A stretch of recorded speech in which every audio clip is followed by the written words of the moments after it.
Good morning बच्चों। आज हम लोग नागरिक शास्त्र में अध्याय 2 हमारा संविधान इसके आगे का पढ़ेंगे। आप लोग पिछले क्लास में इसके बारे में जान चुके थे कि संविधान क्या है और भारत का संविधान जो है लिखित संविधान है। जब आजादी की लड़ाई यहाँ के नेताओं, यहाँ के युवाओं के द्वारा, बच्चे बूढ़ों के द्वारा, स्त्री पुरुषों के द्वारा लड़ाई लड़ी जा रही थी, तब क्या हो रहा था कि उनके मन में कई सवाल उठ रहे थे कि अंग्रेजों के जाने के बाद में भारत की शासन व्यवस्था को कौन संभालेगा, किस प्रकार से भारत जो है शासन व्यवस्था जो है चला पाएगा। तो लोग ये सोच रहे थे कि अंग्रेजों के जाने के बाद में क्या राजाओं के का जो शासन होता था वही शासन को हमें अपना लेना चाहिए, या फिर जनता के द्वारा चुने हुए प्रतिनिधियों का शासन जो है भारत में होना चाहिए। ज्यादातर अधिकार जो है राष्ट्रपति के पास या प्रधानमंत्री के पास होने चाहिए। भारत में जो है प्राचीन समय से क्या है, छुआछूत की समस्या व्याप्त थी, तो लोगों को कैसे समानता का अधिकार मिले, छुआछूत की जो समस्या है उसको कैसे दूर किया जाए, ऐसे कई प्रश्न जो है लोगों के मन में उठ रहे थे। स्त्री पुरुषों को कैसे समान अधिकार मिले, शिक्षा का अधिकार जो है सभी को कैसे दिया जाए, ऐसे कई सवाल जो है लोगों के मन में उठ रहे थे। तभी क्या हुआ, इन सवालों पर बातचीत करने के फैसला करने के लिए एक जो समूह का चुनाव किया गया था, और उस समूह में जो है हमारे देश के सभी भागों से 299 सदस्य जो हैं शामिल हुए थे, और उन समूहों के बीच में जो बातचीत करके फैसला लिया गया और उसमें जो नियम कानून बनाए गए, और वही नियम कानून जो है संविधान कहलाया। तो हम लोग अब आगे ये देखते हैं कि हमें संविधान की वास्तव में हमें संविधान की आवश्यकता क्यों पड़ी। तो संविधान की आवश्यकता क्यों पड़ी थी कि जैसे कि एक उदाहरण मैं आप लोग को दे रही हूँ यहाँ पर। आप लोग को मालूम है कि संविधान में जो है हमारे देश के नियम कानूनों का पूरा उल्लेख है। तो उस नियम कानून के तहत जो है कोई अमीर गरीब नहीं है, कोई सामान्य व्यक्ति है या नेता है, सभी के लिए जो है देश के कानून के समक्ष सभी जो है बराबर है। अगर कोई अमीर आदमी या गरीब आदमी है या फिर किसी नेता के द्वारा अगर अपराध किया जाता है तो सभी के लिए जो है एक ही प्रकार का दंड जो है, उसमें दंड का प्रावधान एक ही रहेगा। किसी अमीर है तो उसके लिए अलग दंड प्रावधान है, गरीब है तो उसके लिए अलग दंड प्रावधान है, या कोई नेता है तो उसके लिए अलग है। ऐसा नहीं है, सभी के लिए अगर कोई एक ही अपराध कर रहा है तो एक ही अपराध के लिए कोई भी व्यक्ति रहे, अमीर गरीब या कोई नेता, उसके लिए वही दंड प्रावधान जो है लागू किया जाएगा। तो जैसे कि आप लोग स्कूल में पढ़ रहे हो, KG1 से आपके स्कूल में KG1 से लेकर के 12वीं तक की क्लास लगती है। उसमें आप लोग देखे होंगे कि KG1 से लेकर के क्लास 12वीं तक उसमें हर विषय के अलग अलग शिक्षक होते हैं जो अपने विषय में पूरी तरह से योग्य होते हैं।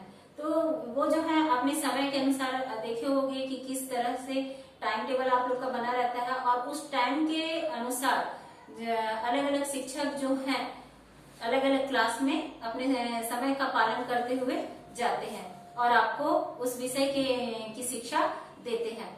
तो आप लोग इसको देखे होंगे, और उन शिक्षक जो हैं उस नियम का पालन करते हुए आप लोग को वो शिक्षा दे रहे हैं। अगर शिक्षक नियम का पालन नहीं करेंगे तो क्या होगा, आप लोग अच्छी तरह से समझ सकते हो।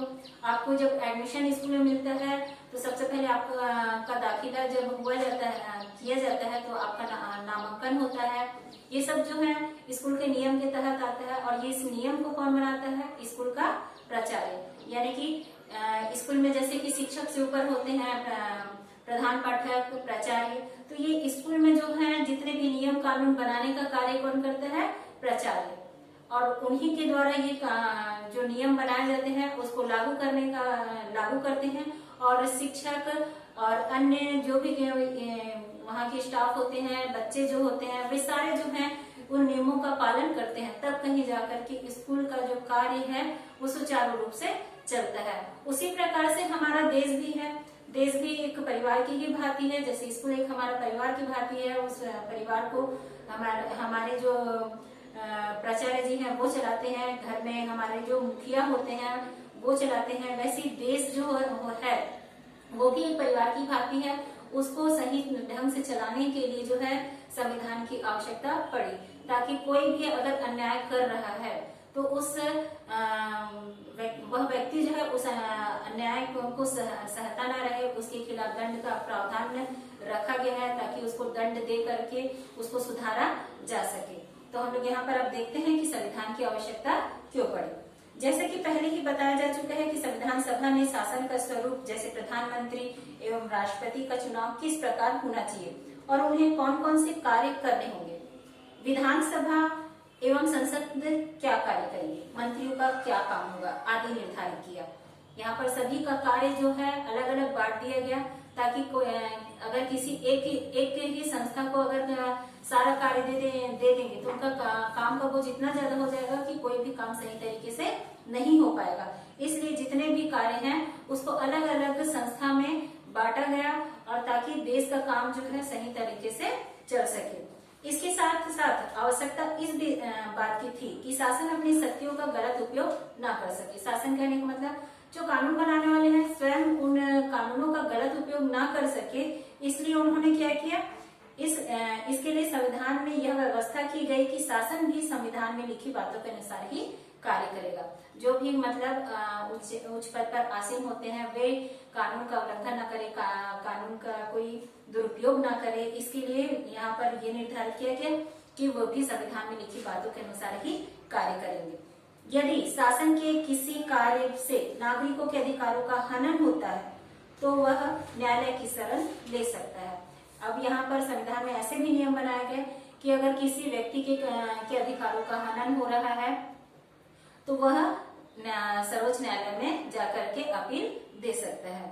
कई साल पहले मुंबई नगर निगम, यहाँ पर एक उदाहरण आपको बताया जा रहा है कि अगर किसी व्यक्ति के अधिकारों का हनन होता है तो वो न्यायालय की शरण ले सकता है। तो यहाँ उदाहरण दिया है। कई साल पहले मुंबई नगर निगम ने फुटपाथों पर रहने वाले करीब 50,000 लोगों को हटाने की व उनकी झुग्गियां नष्ट करने की कोशिश की। इस कार्यवाही के विरुद्ध बस्ती में रहने वाले लोगों ने न्यायालय में मुकदमा दायर किया। उनके वकील ने दलील दी कि जब तक उनके रहने की दूसरी व्यवस्था नहीं की जाती तब तक उन्हें वहां से नहीं हटाया जा सकता। यह उनके किसी भी स्थान में रहने की स्वतंत्रता के मूल अधिकारों का हनन है। उनके स्वतंत्रता यानी कि भारत में क्या है, सभी व्यक्ति को पूरे भारत देश में, हमारे भारत देश में क्या है, बहुत सी जाति के लोग रहते हैं। हमारा भारत देश जो है धर्मनिरपेक्ष राज्य है, सभी को समानता का अधिकार दिलाना है। इसलिए यहाँ पर वकील जो है फुटपाथ में रहने वालों को सलाह देते हैं कि जब तक कि उनके रहने की दूसरी व्यवस्था नहीं हो जाती है उनको वहां से हटा नहीं जा सकता है, क्योंकि उनका यह मूल अधिकार है, कहीं भी रहने की उनको पूरी स्वतंत्रता है। उच्चतम न्यायालय ने यह आदेश दिया कि झुग्गी वासियों को घरों को नष्ट करने से पहले उन्हें किसी और जगह पर बसाया जाए। मतलब उनके घर को वहां से उनको हटाने से पहले उनको कहीं रहने की उनकी व्यवस्था कर दी जाए, तब फिर वहां से उनको हटाया जा सकता है। इस प्रकार हमने देखा कि किस प्रकार न्यायालय ने सरकार की मनमानी पर अंकुश लगाया। सरकार भी है, जो सरकार स्वयं जो है वह मनमानी नहीं कर सकता। इस प्रकार के नियमों कानूनों के कारण देश के निवास करने वाले विभिन्न जाति, धर्म, भाषा और विचारधारा के लोगों का संविधान पर विश्वास बना हुआ है, क्योंकि उसमें समानता की बात कही गई है। हम सभी इन नियम कानूनों का पालन करते हैं, इससे देश में शांति और एकता कायम रहती है। इस प्रकार संविधान हमें एक बेहतर समाज बनाने की प्रेरणा मिलती है। तो पाठ यहाँ पर अब समाप्त होता है।